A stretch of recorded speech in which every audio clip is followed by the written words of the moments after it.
Hello students, आज के video में हम पढ़ेंगे एडमिशन ऑफ पार्टनर का एक इम्पॉर्टेंट पार्ट है जो है ट्रीटमेंट ऑफ गुडविल। एग्जाम में जो क्वेश्चन आएंगे एडमिशन ऑफ पार्टनर में, बिना गुडविल के एडजस्टमेंट के क्वेश्चन नहीं बनेगा, इसलिए एकदम अच्छे से इसको समझ लो और अच्छे से इसको याद कर लो। ठीक है, समझ जाएंगे तो याद हो ही जाएगा। शुरू करते हैं। गुडविल का दो मेथड होता है, एक होता है प्रीमियम मेथड और दूसरा होता है वैल्यूएशन मेथड। एग्जाम में मेथड का नाम इतना ज़्यादा जरूरी नहीं है, इसलिए मेथड के नाम से ज़्यादा याद रखना कि गुडविल का ट्रीटमेंट में जो भी मेथड है उसमें केस क्या है। तो केस क्या है, when incoming partner brings goodwill in cash, ये केस है। तो समझ जाना कि ये प्रीमियम मेथड है, मतलब जब भी इनकमिंग पार्टनर बिजनेस को ज्वाइन करता है तो उसको कुछ कैपिटल लाना पड़ता है, साथ में एक और चीज़ लानी पड़ती है, वो है गुडविल। अब गुडविल लाने का जो मेथड है वो क्या है, इन कैश। गुडविल कैश में आ रहा है। अब नया पार्टनर कैश लेके आएगा बिजनेस में। अल्टीमेटली गुडविल ला क्यों रहा है, इनकमिंग पार्टनर गुडविल क्यों ला रहा है, क्योंकि इतने सालों से जो बिजनेस ओल्ड पार्टनर्स ने खड़ा किया था, आज इनकमिंग पार्टनर आएगा, उसको रेडीमेड बिजनेस मिल जाएगा, बिजनेस में शेयर मिल जाएगा। लेकिन अब तक का जो टाइम था, उस टाइम में ओल्ड पार्टनर्स ने क्या किए थे, लॉस झेले थे, बिजनेस को ग्रो करने के लिए इतना हेल्प किए थे। तो इनकमिंग पार्टनर जब आ जा रहा है तो उसने तो इतना कुछ झेला नहीं है, इतने एफर्ट डाला नहीं है, इसलिए गुडविल के लिए कुछ अमाउंट उसको लेके आना पड़ता है बिजनेस के लिए, बिजनेस में। और वो बेनिफिट किसको मिलता है, जो भी गुडविल लेके आएगा वो ओल्ड पार्टनर्स को मिलेगा। तो बस ये बेनिफिट ओल्ड पार्टनर्स को देने के लिए ये सब हम कर रहे हैं और ये सब सीख रहे हैं। अब गुडविल का जो भी अमाउंट है वो इन कैश, इनकमिंग पार्टनर कैश लेके आएगा और अल्टीमेटली करना क्या है, याद रखना, इसका बेनिफिट किसको मिलना चाहिए, ओल्ड पार्टनर्स को। गुडविल रिटेन इन बिजनेस होगा क्या, पैसा तो लेके आया नया पार्टनर बिजनेस में, अब ये पैसा क्या किया जाएगा, बिजनेस में ही रखा जाएगा, लेकिन बेनिफिट तो देना है।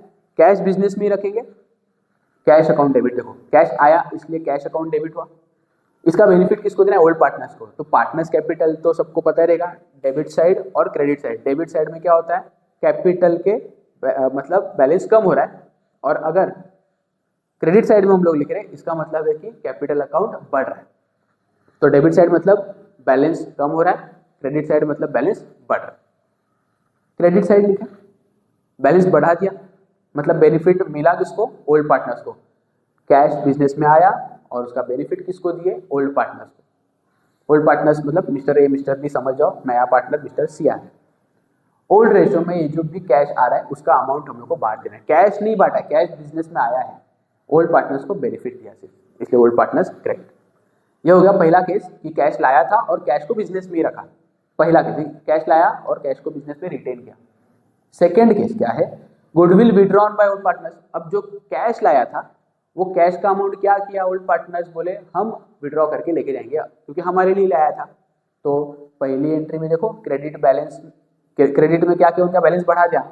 अब अगर कैश भी लेके जाएंगे तो डबल बेनिफिट हो जाएगा, इसलिए क्या करेंगे, ओल्ड पार्टनर्स फिर से डेबिट किया और कैश बिजनेस से गया, इसलिए कैश अकाउंट क्रेडिट। एंट्री क्या बनी, old partners capital account debit to cash account. फिर से बताता हूँ, ओल्ड पार्टनर डेबिट क्यों, क्योंकि जब रिटेन किया था बिजनेस में तो उनको बेनिफिट दिया था क्रेडिट करके। अब वो कैश भी लेके आ रहे, डबल बेनिफिट ना हो, इसलिए ओल्ड पार्टनर्स को डेबिट करेंगे उतनी अमाउंट से और कैश उनको दे दिया जाएगा, बिजनेस से कैश गया ओल्ड पार्टनर्स को। ये हो गया अपना दूसरा एंट्री। दोनों में भी ओल्ड रेशो ही आएगा, क्योंकि पार्टनर्स में अमाउंट डिस्ट्रीब्यूट करना पड़ेगा, रेशो जरूरी है। ये हमारा हो गया first case, first method premium method. अच्छे समझा। इसमें एक बात याद रखना कि कैश बिजनेस में नया पार्टनर लेके आ रहा है फॉर गुडविल, गुडविल के लिए कैश लाया, तो उसका दो केस है, या तो बिजनेस में रखेंगे या तो फिर वो पार्टनर विड्रॉ करके लेंगे। क्वेश्चन में हम लोग को ये क्लियरली ये वाली लाइन बोलनी है, goodwill brings cash, sorry incoming partner brings goodwill in cash, या तो वो रिटेन करेंगे या तो फिर विड्रॉ करेंगे। अगर रिटेन बोला ना सिर्फ, तो पहली एंट्री बस।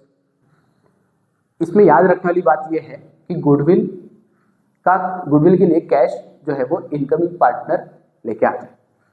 पहली एंट्री किस चीज की है, तो ये है उस पैसे को बिजनेस में ही रखा, कैश को, ओल्ड पार्टनर्स को बेनिफिट दिया, इसलिए ओल्ड पार्टनर्स को क्रेडिट में कर दिया। अगर वो कैश ओल्ड पार्टनर्स विड्रॉ करके लेके जा रहे हैं तो जो ओल्ड पार्टनर्स को हमने क्रेडिट किया था पहली एंट्री में, हम वो बेनिफिट वापस ले लेंगे, डेबिट करके उनका कैपिटल कम कर देंगे और कैश बिजनेस से चले जाएगा पार्टनर्स को, ओल्ड पार्टनर्स को।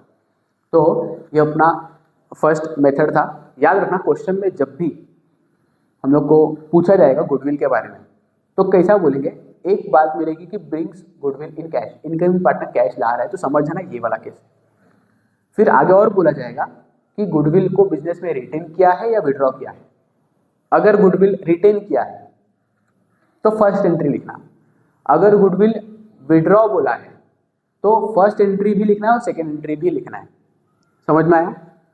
क्योंकि विड्रॉ तो तभी करेंगे जब रिटेन होगा, इसलिए पहले कैश गुडविल में आएगा, या फिर मतलब विड्रॉ कब करेंगे, जब बिजनेस में कैश आएगा ना। तो ये कैश बिजनेस में आने का एंट्री है और ये विड्रॉ करने का। तो समझ जाना, अगर बोला कि कैश लाया तो पहली एंट्री और विड्रॉ बोला तो पहला एंट्री भी और दूसरा एंट्री भी, इतना याद रखना। ठीक है, आगे बढ़ते हैं वैल्यूएशन मेथड में। दूसरा मेथड क्या बोलता है, when incoming partner does not bring goodwill in cash.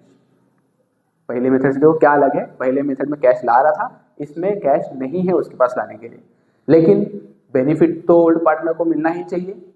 यहाँ पे कैश था, वो कैश का बेनिफिट था, यहाँ पे कैश नहीं है, तो फिर क्या करेंगे, तो हम क्या करेंगे, गुडविल को रेज करेंगे। बेनिफिट देना है, old partners capital account credit हो गया। देखो मैं बोला पार्टनर्स का कैपिटल क्रेडिट मतलब बेनिफिट देना, उनका बैलेंस बढ़ेगा तो बढ़ा जाए। देखो ओल्ड पार्टनर्स कैपिटल क्रेडिट किया, उनका बैलेंस बढ़ाया, चलो बैलेंस तो बढ़ गया, लेकिन अब वो कैश नहीं ला रहा है तो फिर हम क्या करेंगे, गुडविल को डेबिट करेंगे। देखो अल्टीमेटली हमने गुडविल को डेबिट किया, मतलब असेट साइड बढ़ गई, तो लायबिलिटी साइड भी बढ़ना चाहिए, मतलब partners capital credit side, capital भी बढ़ गया, लायबिलिटी भी बढ़ी। एक साइड गुडविल डेबिट हुआ मतलब असेट बढ़ा, और पार्टनर्स कैपिटल क्रेडिट हुआ मतलब लायबिलिटी भी बढ़ गई। असेट बढ़ी, लायबिलिटी बढ़ी, बैलेंस शीट टैली हो गई। बेनिफिट दिया हमने, गुडविल को बढ़ाया और पार्टनर्स कैपिटल क्रेडिट किया। पार्टनर्स में कोई भी अमाउंट डिस्ट्रीब्यूट हो रहा है तो ये ओल्ड पार्टनर्स है ना, ओल्ड पार्टनर्स मतलब दो पार्टनर थे, दोनों में रेशो लगेगा बांटने के लिए, तो ओल्ड रेशो यूज होगा, ये याद रखना। दूसरा केस है इसी का कि गुडविल राइट ऑफ करना। ये कब होता है, जब ओल्ड पार्टनर्स बोलते हैं कि गुडविल ना बैलेंस शीट में नहीं दिखना चाहिए, बैलेंस शीट में दिखेगा नहीं तो फिर ऑलरेडी हमने डेबिट किया है, ये जो डेबिट किया हुआ गुडविल है ये हम क्या करेंगे, राइट ऑफ में गुडविल को क्रेडिट कर देंगे। गुडविल एक जगह पे डेबिट हुआ था पहले, दूसरी जगह पे हम क्या कर देंगे, दूसरी एंट्री में उसको क्रेडिट करके राइट ऑफ कर देंगे। देखो राइट ऑफ मतलब गुडविल क्रेडिट, रेज बोला तो गुडविल डेबिट, राइट ऑफ बोला तो गुडविल क्रेडिट करना है। अब गुडविल क्रेडिट मतलब गुडविल कम हुआ तो एसेट कम हुआ, अब एसेट कम हुआ तो बैलेंस शीट टैली नहीं होगी, लायबिलिटी भी कम कर देना। तो लायबिलिटी कम करने के टाइम पे देखो पार्टनर्स कैपिटल को हमने क्रेडिट किया, पार्टनर्स कैपिटल को डेबिट किया हमने। पार्टनर्स कैपिटल को डेबिट करने से क्या हुआ, अपना लायबिलिटी भी कम हो गया। अब तुम लोग बोलेंगे पहली एंट्री में कैपिटल बढ़ाया, दूसरी एंट्री में कैपिटल कम किया, तो फायदा क्या? फर्क है इसमें, फर्क ये है कि गुडविल रेज में हमने ओल्ड पार्टनर्स को क्रेडिट किया था, गुडविल राइट ऑफ में हम ऑल पार्टनर्स मतलब तीनों पार्टनर के कैपिटल को कम करें। जब रेज किया तब सिर्फ ओल्ड पार्टनर्स का बैलेंस बढ़ाया, और जब हमने राइट ऑफ किया तो सिर्फ और सिर्फ जब हमने राइट ऑफ किया, वापस करना है इसको, जब हमने राइट ऑफ किया तब सभी पार्टनर्स का कैपिटल अकाउंट हमने कम कर दिया, मतलब डेबिट कर दिया।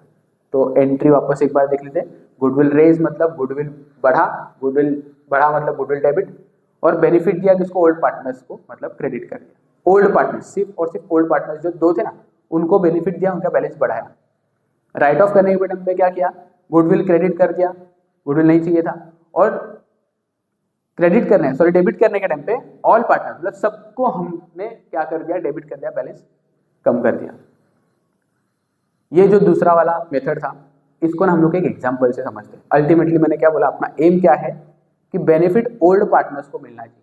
ओल्ड पार्टनर्स को बेनिफिट कैसे मिलेगा, एक एग्जांपल लेते हमको समझ में आ जाएगा। याद रखना, ओल्ड पार्टनर्स को पहली एंट्री में क्रेडिट किया है, दूसरी एंट्री में ऑल पार्टनर्स को डेबिट किया है। एग्जाम्पल यहाँ पे समझ लेना कि रेशो जो है ना ओल्ड पार्टनर्स का ओल्ड रेशो भी इक्वल था और नया पार्टनर आने के बाद भी सबका रेशो इक्वल है। ये एक एजम्पशन लेके एग्जाम्पल लेते हैं। समझो कि हमारा पहले ओपनिंग बैलेंस जो था वो था 1,00,000 रुपया। ये देखो 1,00,000 रुपया ओपनिंग बैलेंस था। ये पार्टनर्स कैपिटल है, ये बैलेंस शीट है। ये दोनों मैंने क्यों बनाया, क्योंकि गुडविल बैलेंस शीट में आता है, पार्टनर्स कैपिटल में आता है। तो सबसे पहले रेस किया, देखो रेस का एंट्री क्या, goodwill debit to old partners. हम इसका इंपैक्ट कैसे देंगे, इफेक्ट गुडविल डेबिट मतलब असेट में, देखो हम लोग एक अमाउंट लेते हैं 90,000, गुडविल डेबिट हुआ मतलब असेट, देखो ये रहा असेट डेबिट हुआ, गुडविल में लिख दिया। Old partners capital account, partners capital का इंपैक्ट कहाँ पर जाएगा, पार्टनर्स कैपिटल क्रेडिट में है, हम भी क्रेडिट में लिखते हैं, ये रहा गुडविल क्रेडिट। 90,000 को दोनों में ही बांटा 45-45 क्योंकि रेशो इक्वल था। 90,000 को असेट में लिखा और 90,000 को पार्टनर्स कैपिटल में लिखा, लेकिन दो पार्टनर इसलिए ओल्ड रेशो में बांट के लिखा, ये रहा ओल्ड रेशो हमारा इक्वल था, तो 45-45 दो पार्टनर्स में बांटना है तो इक्वल ही जाएगा। ये हो गया हमारी गुडविल रेस की एंट्री। अब हम क्या करेंगे, वो लोग बोलते हैं कि नहीं हमको राइट ऑफ करना है। राइट ऑफ करने की एंट्री क्या है, all partners capital account debit, partners capital debit, लेकिन ऑल पार्टनर, देखो ऑल पार्टनर, अब 90,000 को ऑल पार्टनर में इक्वली बांटना है तो जाएगा 30,000 30,000 और 30,000। 90,000 को इक्वली बांटा, डेबिट में था, ये रहा डेबिट में। फिर क्या हुआ, अब ये हो गया अपना, अब गुडविल को क्रेडिट करना है। देखो गुडविल को क्रेडिट करना है मतलब गुडविल माइनस हो गया, ये गुडविल और गुडविल में से 90,000 माइनस गया, ये बचा 0, दोनों तरफ इफेक्ट गया। अब ये दोनों का इफेक्ट जाने के बाद अगर हम लोग पार्टनर्स कैपिटल क्लोज करेंगे तो ऐसा होना चाहिए कि बेनिफिट ओल्ड पार्टनर्स को मिलना चाहिए, क्योंकि उसने बिजनेस में कैश नहीं लाया ना, कैश नहीं मिला तो क्या करेंगे, उसका कैपिटल अकाउंट तो बढ़ा हुआ दिखना चाहिए कि नहीं, बरोबर। तो देखो हम लोग को बढ़ा हुआ दिखेगा अगर हम लोग इसको क्लोज करते हैं। मिस्टर ए का पहले बैलेंस था 1,00,000, गुडविल का उसको मिला 45, मतलब ये हो गया 1,45,000।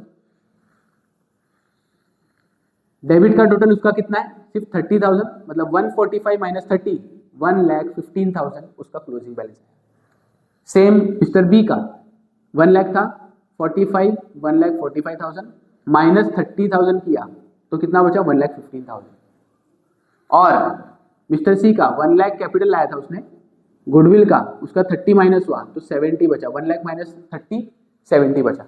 अब क्या हुआ, क्लोजिंग बैलेंस देखो कितना दिख रहा है, 1,15,000, बी का भी 1,15,000 और सी का 70,000।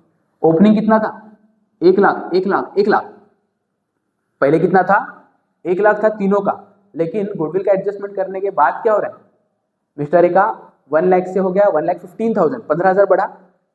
मिस्टर बी का भी ओपनिंग 1,00,000 था, क्लोजिंग कितना हो गया 1,15,000, फिर से 15,000 इसका भी बढ़ा। मिस्टर सी का 1,00,000 था, कितना हो गया क्लोजिंग 70 हो गया, 1,00,000 से 70,000 मतलब 30,000 कम हुआ कि नहीं। तो देखो हमारा ये प्रूव हो गया कि नए पार्टनर ने गुडविल नहीं लाया तो उसका कैपिटल अकाउंट जो है वो 30,000 से कम हुआ, और वही 30,000 ओल्ड पार्टनर्स में देखो इक्वली 15,000 बढ़ गया, और उससे क्या हो गया, ओल्ड पार्टनर्स का कैपिटल 1,00,000 से 1,15,000 हो गया, और इसका भी 1,00,000 से 1,15,000 हो गया, और मिस्टर सी का 1,00,000 से 30,000 कम हो, वही 30,000 ये लोग में 15,000 बढ़ गए। तो ये प्रूव हो गया कि गुडविल रेज और रिटर्न ऑफ करने से, दोनों एंट्री मारने से क्या होता है, ओल्ड पार्टनर्स का बैलेंस बढ़ जाता है, बेनिफिट मिलता है उनको, और उतना अमाउंट क्या होता है इनकमिंग पार्टनर के कैपिटल से कम हो जाता है। तो ये था इस पूरे गुडविल के ट्रीटमेंट का एक्सप्लेनेशन। आपको क्या करना है, इसको अच्छे से एकदम रिवाइज करना है, इसका कॉन्सेप्ट अच्छे से समझ में आ जाएगा तो याद अपने आप हो जाएगा, ठीक है। तो वीडियो को वापस से एक बार देख लेना, अगर नहीं समझ में आता है कुछ पॉज कर लो, अपनी नोटबुक में इसको लिख लेना अच्छे से, ठीक है। इसमें एक और ट्रीटमेंट होता है गुडविल का, मैंने यहाँ पे लिखा नहीं हूँ, लेकिन कभी कभी क्या होता है, ये हम गुडविल लिख रहे हैं ऑलरेडी, हमारी बैलेंस शीट में क्वेश्चन में गुडविल नहीं होता है, तब हम लोग ये ट्रीटमेंट करते हैं। लेकिन कभी कभी होता है कि गुडविल का नया वैल्यू हम लोग को दे देंगे और बोलेंगे कि ट्रीटमेंट करो, तो हमको सिंपली क्या करना है, बाकी एसेट को हम जैसा ट्रीट करते हैं कि गुडविल बढ़ा या कम हुआ, बाकी एसेट हम लोग बढ़ते तो क्या लिखते, दो इफेक्ट, एक गुडविल बढ़ा तो सॉरी एसेट बढ़ा तो एसेट में ऐड करते, प्रॉफिट वाइज लिए P&L एडजस्टमेंट में लिखते। तो जब भी गुडविल का ऑलरेडी अमाउंट क्वेश्चन में दिया होता है बैलेंस शीट में और एडजस्टमेंट में गुडविल का नया वैल्यू देते हैं तो ये गुडविल का रीवैल्यूएशन हो गया। इसमें गुडविल का ये वाला दोनों में से कोई भी केस लगेगा नहीं, उसमें सिंपली क्या करना है, बाकी एसेट के जैसा ट्रीटमेंट देना है। मतलब गुडविल को बढ़ा दो, जितना भी इंक्रीज हुआ है वो एक गुडविल में ऐड मतलब एसेट में ऐड कर दो। दूसरा, जितना भी इंक्रीज हुआ है वो प्रॉफिट है अपना, और वो प्रॉफिट कहाँ पे लिखना है, P&L एडजस्टमेंट की क्रेडिट वाली साइड। हो गया ये दो इफेक्ट। तो ये केस अलग है और गुडविल का वैल्यूएशन अलग है, ठीक है। तो इसको अच्छे से पहचान लेना, कुछ क्वेश्चंस करेंगे उसमें आपको पता चल जाएगा, टेक्स्ट बुक में इसके क्वेश्चंस है, ठीक है। तो इसको अच्छे से पढ़ लेना, बहुत इंपॉर्टेंट है। मिलते हैं हम लोग नेक्स्ट वीडियो में, थैंक यू।